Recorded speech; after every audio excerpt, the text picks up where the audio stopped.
effectivement. Il a une autre vie. Il devient directeur d'une boîte de construction. Il se marie, il a des enfants, et puis bon, il divorce. À un moment donné, il divorce. Et là, au moment du divorce, il se passe quelque chose. On a l'impression dans sa vie que vraiment, il y a une bascule qui se déroule là-bas.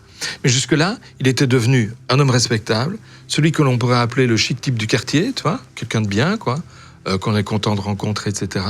Et puis, il y a ce divorce où il bascule. Il va se faire connaître à Chicago. C'est-à-dire qu'en bien. Ah oui, on vient. En plus, vous pouvez aller chercher sur Internet. On l'a. Il y a une photo de lui. Il s'investit en politique, en fait, dans le parti de Jimmy Carter.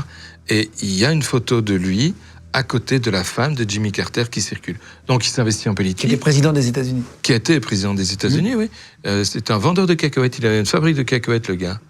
On a toujours rigolé avec ça dans ma famille. Jimmy Carter ? Oui. Et puis, pas que dans ma famille, je crois en Amérique aussi. Et puis, d'autre part, il rentre dans une association caritative. Il devient clown. Il devient clown pour les enfants qui sont hospitalisés. On connaît ça, on a en Belgique ce qu'on appelle les clinic clowns. C'est des gens qui se déguisent en clown pour aller amuser, pour les détendre. Les enfants, ils sont... Des associations pour divertir les enfants. C'est super chouette, quoi. Ouais. Donc, il fait partie de cette association.